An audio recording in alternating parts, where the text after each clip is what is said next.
Saludos a todos, mi nombre es Ángeles Rojas. En este video vamos a analizar un poco la obra Política Sexual de Kate Millett. Política Sexual es una obra fundamental en la teoría feminista y en la crítica de la sexualidad moderna.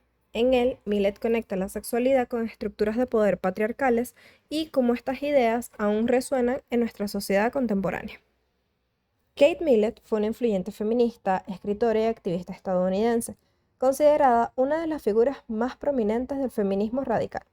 Millett estudió arte y literatura en varias universidades y en 1970 publicó esta obra, Política Sexual, que se convertiría en un texto fundamental del feminismo radical.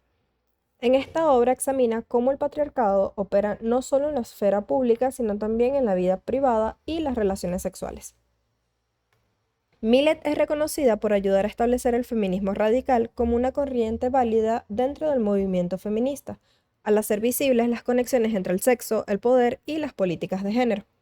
Su trabajo desafió la idea de que los problemas de las mujeres eran exclusivamente personales o de carácter limitado a experiencias individuales. Millett define la política sexual como el sistema por el que se organiza la sexualidad y cómo este sistema es utilizado para mantener las estructuras de poder. La sexualidad, lejos de ser solo un ámbito privado, es un área donde se libran las luchas por el control y la dominación, resaltando la importancia de entender que nuestras experiencias sexuales están moldeadas por poderes sociales. Esta obra inicia con la autora exponiendo cómo muchas narrativas en la literatura y la vida cotidiana refuerzan la idea de que la sexualidad es un campo de poder, donde los hombres dominan a las mujeres, y las relaciones sexuales típicamente representan un desequilibrio donde se muestra al hombre como el héroe y a la mujer como un objeto pasivo del deseo. La autora analiza extractos de distintas historias donde particularmente en las escenas eróticas el hombre actúa con desprecio y control sobre la mujer. Aquí la autora explora cómo el lenguaje y las representaciones culturales perpetúan esta dinámica e indica que en la literatura las escenas pueden presentar la relación como un acto de dominio donde la resistencia femenina es prácticamente inexistente. También propone la discusión sobre cómo la sexualidad no es natural, sino una compleja construcción social que se basa en normas culturales y valores patriarcales. A lo largo de la historia, las normas culturales han dictado cómo se deben comportar los hombres y las mujeres. Estas normas han creado identidades de género fijas que limitan nuestras posibilidades. La sexualidad, en este contexto, se convierte así en un reflejo de las expectativas sociales en vez de ser una expresión auténtica del individuo.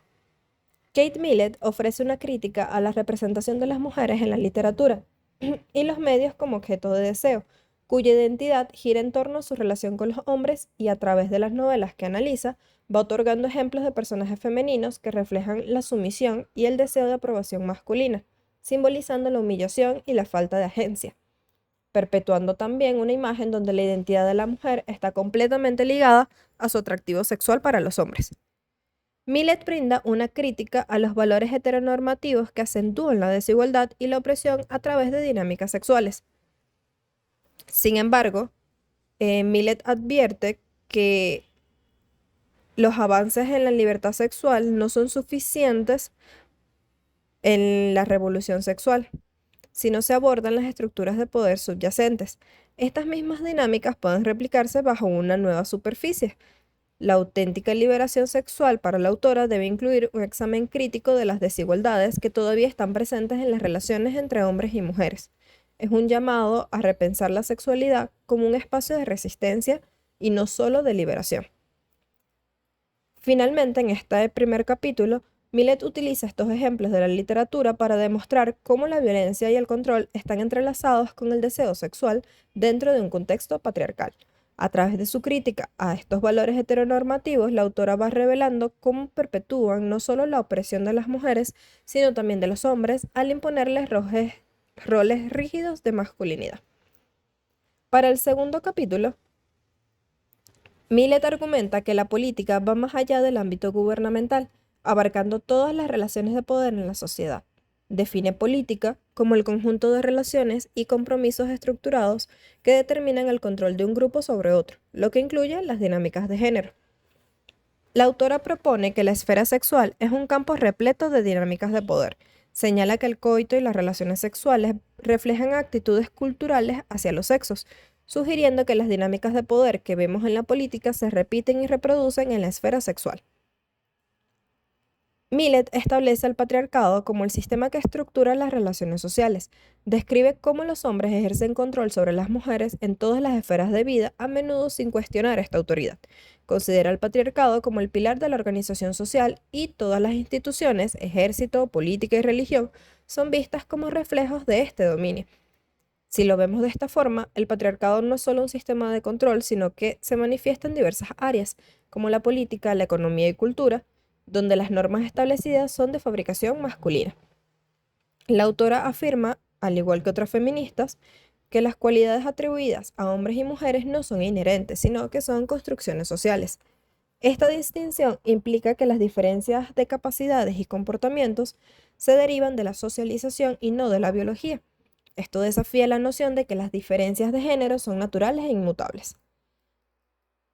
Destaca también que desde la infancia los niños y las niñas son educados para adoptar comportamientos que se consideran apropiados para su género, lo que perpetúa una cultura de roles de géneros rígidos. Describe cómo se enseña a los niños a ser competitivos y agresivos, mientras que las niñas aprenden a ser sumisas y pasivas. Analiza cómo el hecho de que la agresividad sea vista como un rasgo masculino es tanto un producto de la sociedad como una expectativa impuesta. Esto crea un doble estándar en el comportamiento social, donde lo masculino se ve como valioso y lo femenino es inferior o de poco valor. Millet critica cómo el patriarcado define el rol de la mujer a través de su biología, limitando su participación y desarrollo en otras áreas de la vida. Resalta que la feminidad se presenta como inferior a la masculinidad y que el contexto biológico se utiliza para justificar esta desvalorización. En cuanto a la familia, es vista como un microcosmos del patriarcado. La autora discute cómo las dinámicas familiares reflejan y refuerzan las jerarquías de poder, donde el hombre es el líder y la mujer tiene un rol subordinado, conduciendo a la transmisión de estos valores de generación en generación. También describe cómo el patriarcado ejerce un control económico sobre las mujeres, que tradicionalmente no han podido participar plenamente en la vida económica. Esto se traduce en una falta de autonomía financiera y dependencia de sus parejas masculinas, perpetuando así ciclos de opresión. La autora sostiene que la violencia sexual es un mecanismo de control patriarcal. No solo es un acto de agresión, sino una manifestación del poder que los hombres ejercen sobre las mujeres. La violación se convierte así en una expresión de la dominación masculina. La autora busca reflejar también cómo las normas culturales, respaldadas por la religión y la mitología, perpetúan la opresión de las mujeres. Estos sistemas de creencia crean una narrativa que asocia la sexualidad femenina con la culpa, llevando a las mujeres a internalizar un sentido de vergüenza y sumisión. En este sentido, la autora argumenta que los mitos y las representaciones culturales son creados por hombres y por lo tanto reflejan una visión sesgada. La imagen de la mujer es relegada a ser un objeto de propiedad y utilidad para el hombre, perpetuando su marginalización. Kate analiza cómo estos mitos ofrecen justificaciones culturales de la opresión femenina. Por ejemplo, el mito de Pandora presenta la idea de que la curiosidad y la desobediencia femenina son las raíces de todos los males. Con esto se desestima la responsabilidad masculina en las dinámicas sociales. En conclusión, el análisis de Kate Millet en política sexual proporciona un marco crítico para entender cómo los sistemas de poder se manifiestan en la vida sexual y social. Ofrece una importante crítica de la intersección entre poder y sexualidad que nos invita a cuestionar las narrativas dominantes sobre los roles de género. Millet nos urge a desafiar estas estructuras y a reconocer el potencial del cambio en nuestras relaciones. A su vez, reitera que la lucha feminista no es solo una batalla de las mujeres, sino una cuestión de justicia social que implica a toda la sociedad. La eliminación del patriarcado no solo mejoraría la vida de las mujeres, sino que también podría liberar a los hombres de las normas limitantes que los oprimen. Aunque este es un texto fundamental del feminismo de la segunda ola, que marcó un hito en la teoría feminista, como sucede con muchas otras obras influyentes, también ha recibido críticas desde diversos sectores del feminismo. Algunas de las críticas más significativas que se han hecho a la obra es que Millet centra gran parte de su análisis en la sexualidad como un campo de opresión y dominación patriarcal, lo que puede simplificar o eclipsar otras formas de opresión. como las relacionadas con la clase, la raza o la economía. Por ejemplo, las feministas de clase trabajadora pueden sentir que el análisis de Millet ignora cómo las condiciones económicas afectan la experiencia femenina. Algunas argumentan que este sobreénfasis tiende a presentar a todas las mujeres como una única categoría opresiva, relegando las diferencias inherentes entre los grupos. En este mismo sentido, Millet ha sido criticado por asumir que su análisis se aplica a todas las mujeres de manera uniforme. Este enfoque puede invisibilizar las experiencias de mujeres que enfrentan múltiples capas de opresión, como mujeres de color, de clase trabajadora y mujeres de diferentes contextos culturales y nacionales. El feminismo interseccional, que ha ganado prominencia en las discusiones feministas contemporáneas, enfatiza la importancia de considerar cómo las diferentes identidades, raza, clase, orientación sexual, entre otros, interactúan y afectan la experiencia de opresión. Desde esta perspectiva, el enfoque de Millet podría ser considerado inadecuado para abordar las complejidades contemporáneas de la identidad y la opresión. Las críticas de feministas queer apuntan a que el análisis de Millet se centra en una visión binaria de género y sexualidad que no considera las experiencias de personas queer, trans y no binarias. Esto limita la comprensión del patriarcado en sus múltiples dimensiones y en cómo afecta a diversos grupos dentro del espectro de género. Feministas queer abogan por un enfoque que entienda y analice el patriarcado como un sistema de opresión que se extiende más allá de las categorías tradicionales de masculino y femenino. Este enfoque incluye un estudio de cómo la violencia, la discriminación y la exclusión se manifiestan en las vidas de personas queer y trans, y cómo pueden intersectar con el patriarcado.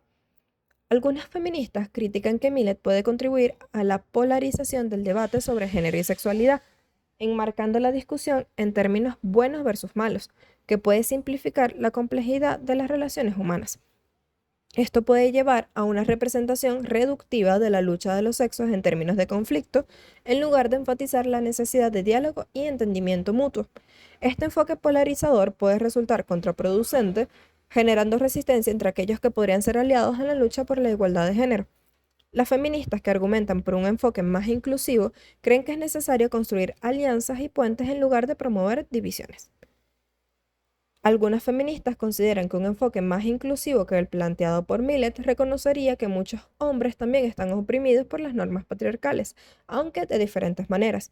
Promover una conversación sobre cómo las masculinidades pueden ser transformadas hacia una visión más equitativa puede ser un camino más efectivo para la justicia social. Todo lo anteriormente expuesto pone de relieve que el análisis de Millet puede parecer anacrónico en comparación con los enfoques más contemporáneos que abordan la complejidad de la opresión. Las críticas desde estas nuevas perspectivas buscan ampliar la conversación más allá de lo que Millet presenta, integrando realidades multiculturales y diversas identidades en el análisis del patriarcado. Propugnar por un enfoque más holístico y contextualizado se considera esencial para abordar las desigualdades actuales. Muchas gracias por su atención y nos vemos en clase. Espero que este video sirva de ayuda en la comprensión del texto abordado.